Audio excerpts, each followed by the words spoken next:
Can you hear me? Oh, There we go. Now go. you can. Now you can. Hi. Good morning. It is morning. It is morning. Good morning. That was a warm reception for your first technology conference. Yeah, it's my first tech conference. Yeah.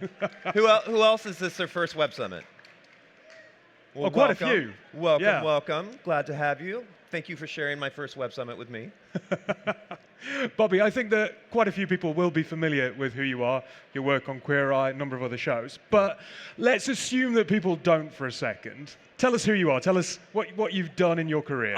So my name's Bobby. I started out my career in kind of design in New York. I started with online furniture stores, so I kind of started in tech. I was one of the first e-commerce stores out there selling furniture. No one had really done that before. Then I opened up brick and mortar stores across the US, and then a design firm. And then in 2016, Queer Eye came calling, asking me to audition, and I auditioned for that and got the show. And kind of the rest is history. You know, through that, I've done multiple other shows. I have a show on HGTV right now called Junker Jackpot. I've just launched a collection of wellness retreats. Yeah, it keeps me busy, and I still have my design firm as well. So look, you have got extensive experience of television. We're talking here about the new currency of entertainment. Yeah. I don't know, it feels slightly sad that in 2026 we are saying something along the lines of authenticity is the rarest and most valuable asset. Is it really that rare, do you think? I think it is because, you know, a lot of times people think short-term wise that inauthenticity is rewarded. But yeah, I think authenticity is kind of rare right now. Well, look, let's unpackage it as we go through. Reality TV, the primary source of human truth. That line, when we were prepping, I actually asked if that came from you. It is. Everybody's seen Housewives. You know it's nothing but truth. Look, when we were prepping, I said, "Has that come from you?" And you said, "Absolutely not." Let's tackle it head on. What are we talking about here? Why do you think that has ended up in this description? You know, I think that reality TV, obviously it would be ridiculous to say that reality TV is the only source of truth on television or that it is any source of truth on television. But, you know, scripted TV has structure, documentaries have framing, social media has whatever social media has on any given Tuesday. But the thing that reality television has that no other genre does, and I can say this because I'm on HGTV, I'm on HBO Max, I'm on Queer Eye for the last 9 years, so I live it. But what reality TV has is time. You know, you sit with somebody for an hour, you sit with somebody for 3 hours, you sit with somebody for 50 hours, their performance breaks down. Nobody can keep up a character and a performance that long. So those moments that you get when that mask starts to come off because they just can't keep up this facade anymore, those are the real moments of truth that make for amazing television that you don't really get from actors or for people on social media. Yeah, it's interesting actually that you mentioned about that mask slipping. Yeah. Because if I think about the most successful show currently on British television, it's the Celebrity Traitors. Oh, which is Alan Carr, the best performance ever. Yeah. I mean, that was unbelievable television. But to your point, Just got his BAFTA, and rightly so. Yeah.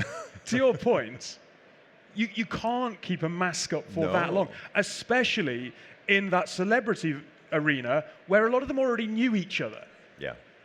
Yeah. What do you think it is then that is it that connects with the audience, that you're beginning to see these people that you have you know that you get a perception, I suppose an altered reality of what they're like, and then all of a sudden you see behind that mask. Yeah, I think shows like Traitors, because again, those cameras are rolling not 24/7 like Big Brother, but they're rolling most of the time, except when they're asleep. So you really do get a peek into, you know, because after a while, you forget the cameras are there. You really do. Like, you get in a moment and you forget the cameras are there. So really connecting with those people, especially on something like Celebrity Traitors, where you're getting to see people who normally would be inscripted or normally would not be on camera like that, you really get to connect with them. And I think that's what viewers really love. Did you see the British version? Of course. I think the most viral moment was perhaps Celia Imrie, Breaking Wind. A dame. That really was. Yeah, I remember that. Truth behind the curtain. Yeah. Look, I do think it's interesting because you talk about the fact that when you have something that's unscripted, you get to see the reality. I make documentary films, nothing on the par of what you're doing, but I get to choose the story that I tell. I sit down with someone, I interview them for 20 minutes, and I take 2 or 3 minutes, and that's what I choose to show the audience. And I suppose that's what reality TV offers that other channels don't offer. Yeah, yeah, absolutely. You know, you get those little nuggets of truth all packed into one episode. And you know, when you watch a reality show that's, you know, anywhere from 30 minutes to 45 minutes usually, that's probably sometimes weeks of filming that they pack into 30 minutes. Yeah. With Queer Eye, we would film hundreds of hours of footage that would end up in a 42-minute show. So what do we think is changing? Why is this talk the new currency? Authenticity has mattered for some time. Like, we've been talking about authentic content, I don't know, for 3, 4, 5+ years. So why does it matter in this particular moment? You know what? I think that authenticity isn't necessarily the word that I would want to use anymore. I think authenticity has turned into a brand strategy now. Around 2018, people started thinking, oh, authenticity, it's a brand strategy. And when something becomes a brand strategy, it's pretty much no longer is what it really is supposed to be. So I think the thing that we need to focus on as creators or people on TV is verifiable humanity. You know, not authenticity, because authenticity isn't real anymore. You know, it's the people that can really prove their backstory, their hometown, their family, like who they really are. That's what the audience is wanting to connect with now, not somebody who has this authentic personality that really actually isn't authentic. I'd imagine that you have seen plenty of people who portray a authenticity that is not actually the reality of when the camera is off. That can't be good for someone's mental health. Like, we see this kind of, I suppose we're in a very viral, fast-paced culture. Our feeds are constant doom scrolling. Whilst there are rewards to be had for gaming that system, it is not healthy. No, it's not healthy at all. Social media is can be a horrible mental health issue. Yeah. How do you balance that? I was talking to someone yesterday, right? Michael, he was a moderator on this particular stage. He's got nearly 1 million followers on Instagram. He's talking about ghostwriting a book. And he said, I don't know how to take it to the next stage. I don't know what comes next. I've grown to this point, but how do I really put the rocket boosters on it? And we were chatting about people who they look at the feeds, they look about how to game them, they look at trends, but following trends is not authentic. There is like this tension, isn't there, between how do you keep doing what works, but at the same time game the system? I think it's more of a time horizon thing. If you're chasing trends, if you're chasing going viral for a moment, the feed's gonna reward that. The feed will reward those spikes, the feed will reward those viral moments, but the career rewards longevity. When you are building trust in your audience, not just following a trend, not just following a viral moment, when you're actually being that verifiable humanity that I'm talking about, not just the authenticity, that builds a true trusting audience, and a true trusting audience rewards a long-term career. That's the reward of building a true trusted audience, is a long-term career. You know, so I think the difference between people who are chasing trends and people who are chasing that verifiable humanity, the reward is a long-term career versus somebody that has 15 minutes. Yeah. As a media personality, is that a conversation that you sometimes have to have with producers and I suppose the people who have the money, the purse strings in the industry, because they might want the viral hit, and you're going, well, that doesn't quite fit with... It doesn't fit me as a brand at all. Yeah. So yeah, especially with when you're working with brands, like a lot of times they'll want that viral moment, and it depends on what you're doing. Like if you're working with a brand who's wanting to promote something right then, right now, if they have a product that really does need the viral moment, there's a time and a place for a trend. Yep. You know, doing a TikTok or a reel that you know is the algorithm is rewarding right now. If you have something that you need to push right then and there, but if that's all you do, is chase the algorithm, that doesn't have longevity. Look, this is a tech conference. We're talking about AI on many different stages. Yeah. AI makes it possible to chase the perfect content. It does. Or one version of perfection, I suppose. Yeah. Why would you urge creators against that?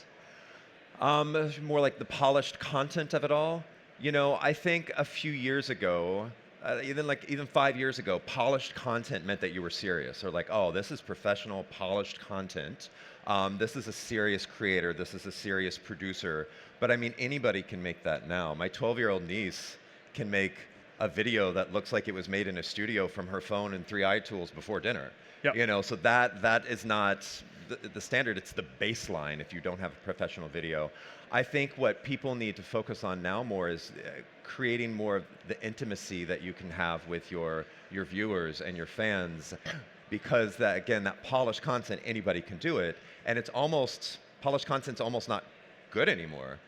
People want a little bit more realness, that verifiable humanity. When it's too polished, it seems like an ad, and people just scroll right past it. So to me, I would advise creators to focus less on being polished and focus more on being real.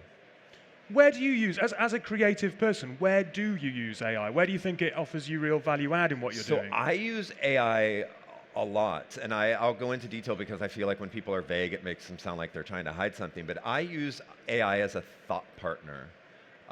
When I have an idea for a show, I'll quickly put the ideas in there, and I'll have it put a pitch deck together so I can have something visual that I can look at. I'll think tank on an argument. If I have an idea for a show or anything, like I'll have kind of an argument with it, and the pros and cons of things that I can't always have with somebody. Because often when I have ideas, I'm in my car. I'm not with another person to bounce stuff off of, and AI has become that thing that you can.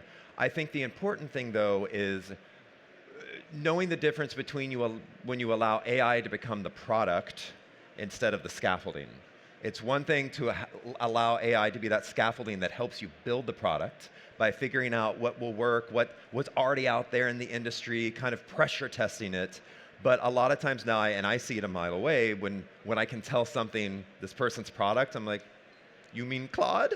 Claude made that? Yeah, you can tell. So I think you have to be careful, because again, I'll use it as a thought partner, but what I say, what I write, what I put on television, that's me. I might have used it to help me structure that. I'm a high school dropout. I left school at 15, so often I will second guess myself on how I can really structure something. AI helps me do that in ways that I don't have the education to do. But you've got that experience to be able to push back. You say that you argue with it. I do. Yeah. And I've had to learn how to program it to not just be like, oh, that's such a great idea. I'm like, no, it wasn't. So finding those prompts to where you can really actually make it push back against you, but it's still a machine. You still need to have your own thought process. And again, I think that people who use it just for everything. I saw a reel the other day, and it was this young person walking into a deli, and they had their phone in their hand, and the person behind the counter had the phone in the hand, and the person behind the counter goes, "Hi, how are you today?" And the person puts in the phone, "What do I say to hi, how are you today?" "I'm fine, how are you?" And the person behind the counter goes, "What do I say to fine, how are you?" "Thank you, can I help you find something?" Like, that's what we have to worry about not getting into. But when you have your own good creative idea, having it assist you as kind of a really good creative assistant is a great tool. But you need to have your own good, unique ideas to do that.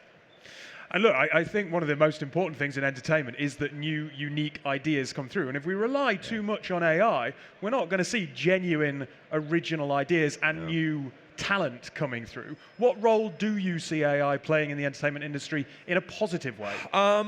There's a few things. I mean, time compression. What used to take 25 people to do in posts can take 3 now, which is a good thing. But it's also a bad thing, because obviously people in the industry are losing their jobs. The tools that we can use, all these editing tools and stuff, those used to be locked behind the gates of studios. And unless you had one of those jobs, unless you had the education, you didn't have access to that. Anybody has access to the tools now that any studio can use. So I think the access of it is great. I think one thing that people aren't really talking about, I haven't heard anybody anyways, is how AI and AI content is actually going to make verifiably human content more important. because as our feeds are filled with synthetic faces and synthetic voices and synthetic stories, that real content that it's an actor who actually showed up to a press tour. It's a live sporting event. It's a reality television where it's real people in real rooms. That content is going to become more valuable, and the AI content is going to be less valuable. So on one end, the low end of the spectrum, you're going to have all this AI content that's everywhere. And on the high end of the spectrum, you're going to have real verifiable human content that people really are still going to want to connect with. And then there's just going to be, the middle is going to get squeezed out. Yeah. Yeah. If you are someone who sat there, What's that? if you are someone who sat there and they are wanting to get into the entertainment industry today, what would your advice be to them, given the tools that are available, given the fact that, as you said, your niece can create something by breakfast that looks incredible? What's the right way to get attention? I mean, put yourself out there. You know, like I grew up in Missouri. I grew up on a farm in the middle of nowhere. Like, I didn't know anybody in the entertainment industry. I took a very long road to get where I am through the reinvention of many different careers I had, and I just happened to end up in entertainment. So that's, although probably could happen again, it's probably not a process that could happen for most people. But the process that people can have now, I could never replicate back then. Like, the access that you have of social media would have taken me moving to LA and waiting tables for 10 years and going to auditions and trying to get an agent. Like, you don't have to go that way now. Like, we see people on television now, like Benito Skinner, that has the show Overcompensating. Benito Skinner was just on TikTok and Reels. Like, his first viral reel was actually making fun of my castmate Anthony with like avocados and the thing over his shoulder. Like, his first viral video was making fun of Queer Eye. And back in the day, like, that would have never happened. Like, the gatekeepers were the studios, the gatekeepers were the managers and the agents. But the gatekeepers now, they didn't go away, they just changed. The gatekeepers now are the algorithm.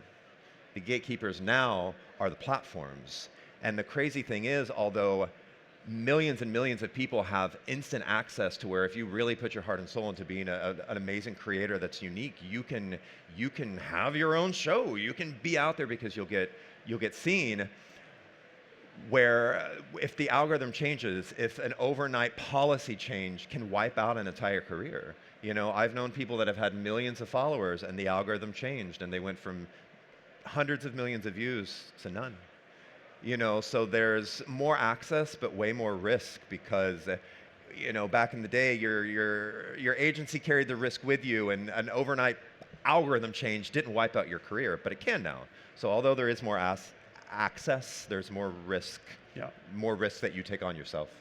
But Bobby, thank you very much for giving up some time and joining us at this conference. Fingers crossed this will not be your last technology conference. No, I think I'll be in Rio in 2 weeks. Yeah. Awesome. Thank you, everybody. Thanks for coming. Thank you.